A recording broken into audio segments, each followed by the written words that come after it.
সুবহানাল্লাহ। তাহলে আজ বোঝা যাচ্ছে যে আমরা আজকে যে এখানে একত্রভাবে হয়েছি কি কারণ, কি কাজের জন্য আমরা আজকে হাফিজ সাহেবের বাড়িতে এসেছি।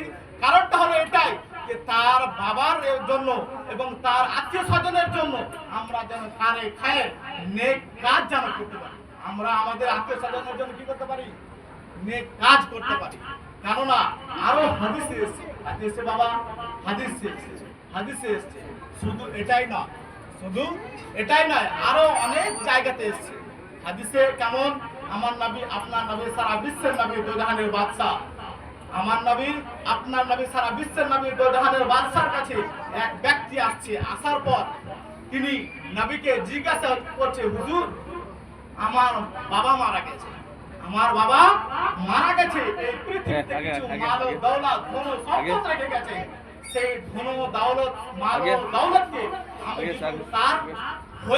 আমি যদি তার হয়ে সাদকা করি, সেই সাদকাটুকু কি আমার বাবার জন্য পৌঁছাবে? তো আমার নবী সারা বিশ্বের নবী দো জাহানের বাদশা বলছেন নাম। কি বলছেন? নাম। সেই সবটুকু তুমি তোমার বাবার জন্য পৌঁছে দিতে পারবা। কেননা আজকাল আমরা ইসালে সওয়াব বলি না বাবা? ইসালে সওয়াব কথা বলি কিনা? ইসালে সওয়াব আওসা ইউসি, অর্থটা হচ্ছে আওসা ইউসির অর্থটা হচ্ছে পৌঁছে দেওয়া। কি করে দেওয়া বাবা? পৌঁছে দেওয়া। আজকাল এই যারা বলে কি বলে যে যে মিলাদ করা না, আমরা যে মিলাদ চালান চালিসা করছি সেটা সঠিক না। তো এদেরকে বলতে চাই, এরা যারা করে না ওরা কোথা থেকে পেলেও যে এই যে মিলাদ করাটা যাবে না, আমরা এটা বুঝতে পারি না। কেন? আমি এক্ষুনি একটা আয়াত দেখালাম, আয়াত পড়ে শোনালাম যে যারা মারা গেছে এবং আমাদের গুনাহ এবং আমাদের যারা ভাইরা যারা মারা গেছে তাদের গুনাহটুকুকে কি করেন? মাফ করেন। কোরআনে বলল এবং হাদিসে বলল নবীর দ্বারা যে আমার বাবা এই দুনিয়াতে কিছু ছেড়ে গেছে, তার হয়ে আমি যদি কোনো মাল দাওলাত দিয়ে সাদকা করি, সেই সাদকাটুকু হবে কি? হবে, অবশ্যই কবুল হবে। কেননা এই পৃথিবীতে যখন মারা যায়, এদা মাতাল ইনসান ইনকাতা আনহু আমালহু, এই পৃথিবীতে যখন মানুষ মারা যায় মানে কেমন? এই দুনিয়াতে যতগুলো কাজ করতেছিল, দুনিয়াতে কাজের দুটো নিয়ম। কটা নিয়ম? কাজের দুটো নিয়ম। একটা হচ্ছে এই পৃথিবীতে যে কাজ যতগুলো কাজ করেছেন সব কিছু শেষ হয়ে যাবে। আপনি হাঁটতে পারছিলেন সেটা শেষ হয়ে যাবে, আপনি কাজ করতে পারছিলেন সেটা শেষ হয়ে যাবে। কেন? হাদিসে বলছে এদা মাতাল ইনসান, যখন মানুষ মারা যায় ইনকাতা আনহু আমালহু, সেই মানুষের কাছ থেকে সব আমল সব জিনিসটুকু এই পৃথিবীতে যে কাজ করে করছিল সেটুকু শেষ হয়ে যায়। ইল্লা মিন সালাসাত, কিন্তু তিনটা জিনিস কখনো শেষ হয় না। তিনটা জিনিস কখনো শেষ হয় না। একটা হচ্ছে নেক আওলাদ, একটা হচ্ছে কি? নেক আওলাদ। দ্বিতীয় হচ্ছে ইলমে দ্বীন শিক্ষা করা, মানে যেই ব্যক্তি এই পৃথিবীতে ইলমে দ্বীন শিক্ষা করেছে এবং অপরকে শিখিয়েছে, এবং সাদকায়ে জারিয়া। কি বাবা? সাদকায়ে জারিয়া। আমার নবী আপনার নবী সারা বিশ্বের নবী দো জাহানের বাদশাকে জিজ্ঞাসা করা হলো, আইয়ু সাদাকাতি আফসার ইয়া রাসূলুল্লাহ সাল্লাল্লাহু আলাইহি ওয়াসাল্লাম, আইয়ু সাদাকা আফসার ইয়া রাসূলুল্লাহ সাল্লাল্লাহু আলাইহি ওয়াসাল্লাম। হুজুরকে জিজ্ঞাসা করা হলো, হুজুর সর্বোত্তম সাদকাটা কি? সর্বোত্তম সাদকাটা কি? হুজুর বলল আল মা ফাহাফারা বিরা, ফাহাফারা বিরা। সাদকাটা যখন সর্বোত্তম ছিল পানি, আমার নবী আপনার নবী সারা বিশ্বের নবী অর্ডার দিল যে তোমরা রাস্তার ধারে কুয়ো খনন করো, কুয়ো খনন করে সেই কুয়ো থেকে যদি কেউ মানুষ পানি পান করবে সেই সবটুকু তার কবরে যাবে। সকলে বলেন সুবহানাল্লাহ, সকলে বলেন সুবহানাল্লাহ। আরো হাদিসে আমার নবী আপনার নবী সারা বিশ্বের নবী দো জাহানের বাদশা বসে আছেন। আমার নবী আপনার নবী সারা বিশ্বের নবী দো জাহানের বাদশা বসে আছেন। এক ব্যক্তি নবীর কাছে আসার পর বলছে, আমার বাবা আমার মা হঠাৎ করে মারা যায়, ইন্না উম্মি উফিলাতা, আমার মা হঠাৎ করে মারা যায়। কিন্তু যদি উনি বলার সুযোগ পেতেন এই পৃথিবীতে, যদি আমার মা এই পৃথিবীতে বলার সুযোগ পেতেন, মনে হচ্ছে আমার তিনি সাদকা করতে বলতেন। কি করতে বলতেন বাবা? সাদকা করতে বলতো। তো সেই ব্যক্তি বলছে যদি আমি আমার মার হয়ে সেই সাদকাটুকু করি তার সব কি তার কবরে যাবে? আমার নবী আপনার নবী সারা বিশ্বের নবী বলছেন অবশ্যই যাবে। সকলে বলেন সুবহানাল্লাহ। সুবহানাল্লাহ। সকলে বলেন সুবহানাল্লাহ। আমি উদাহরণ দিয়ে বলতে চাই বাবা, আমরা আজকাল যে এই ইসালে সমাজে কি কাজ করি বাবা? কোরআন তেলাওয়াত করি না? কোরআন তেলাওয়াত করি তো। কোনো ব্যক্তি যদি বলে কোরআন তেলাওয়াত করা সঠিক না, সঠিক হবে কি? হবে না। কেন? কোরআন তেলাওয়াত করা আপনি যেখানে যান, যে কোনো জায়গাতে যান, ও কোথাও দেখাতে পারবে না যে কোরআন তেলাওয়াত করাটা সঠিক না। কোরআন তেলাওয়াত করাটা সঠিক না।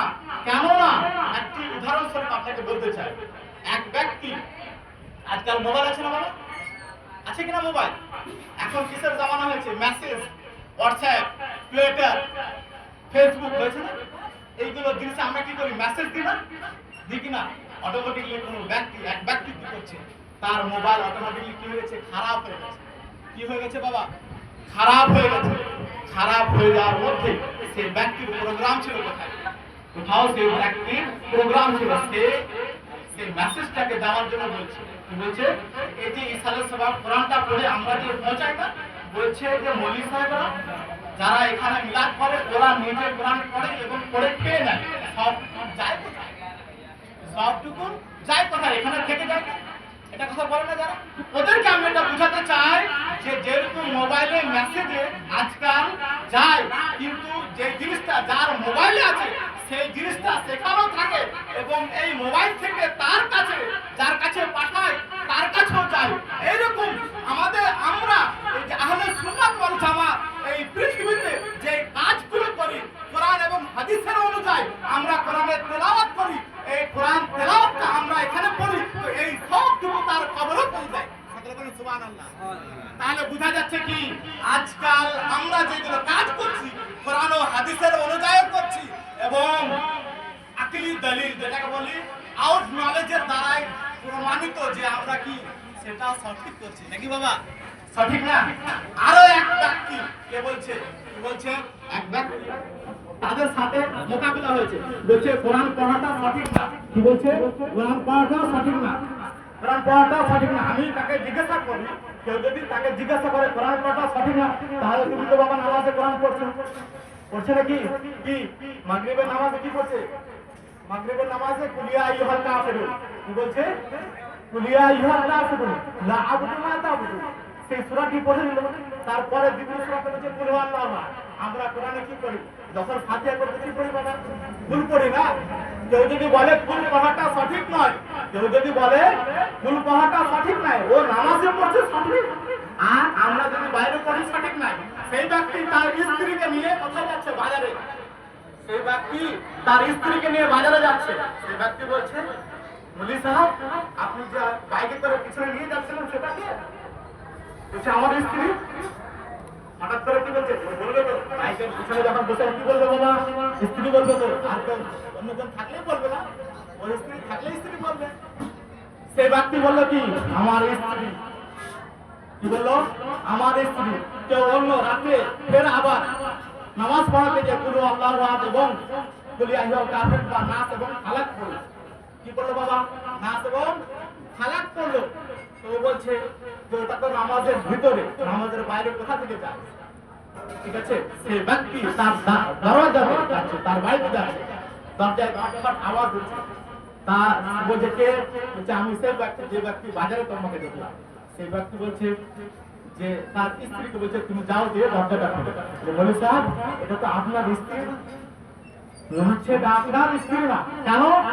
যখন সেই বাড়ির ভিতরে যদি স্ত্রী হতে পারে এবং বাজারে যদি স্ত্রী হতে পারে এবং মাঠে ঘাটে যদি স্ত্রী হতে পারে, তাহলে বোঝা যাবে কোরআনটা বাইরে তেলাওয়াত করলেও কোরআন হবে এবং নামাজের ভিতরে তেলাওয়াত করলে কি হবে? কোরআন হবে। তার সবটুকু আমরা পাবো নাকি?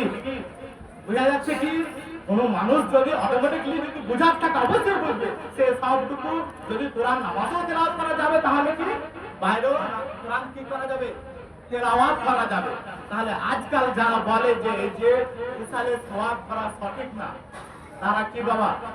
যারা করে না তারা তাদের অনুযায়ী আমরা করছি, আমরা মানবো নাকি? আমরা আহলে সুন্নাত ওয়াল জামাত কোরআন ও হাদিসের অনুযায়ী আমরা চলবো। কেননা আমার নবী আপনার নবী সারা বিশ্বের নবী হাদিসের মধ্যে বলেছে আমরা তার কারণে করব, আর যারা করে না বলো তাদের জন্য তারা বুঝবে। আরো অনেক কথা আছে, আরো অনেক কথা আছে, টাইম শর্ট, তাই বলে আমি আমার বক্তব্য এখান থেকে এটি করছি। বলার মাধ্যমে যদি ভুল ত্রুটি হয়ে থাকে ক্ষমা প্রার্থী। ওমা আলাইনা ইল্লাল বালাগ। আসসালামু আলাইকুম ওয়া রাহমাতুল্লাহি ওয়া বারাকাতুহু। আল্লাহুম্মা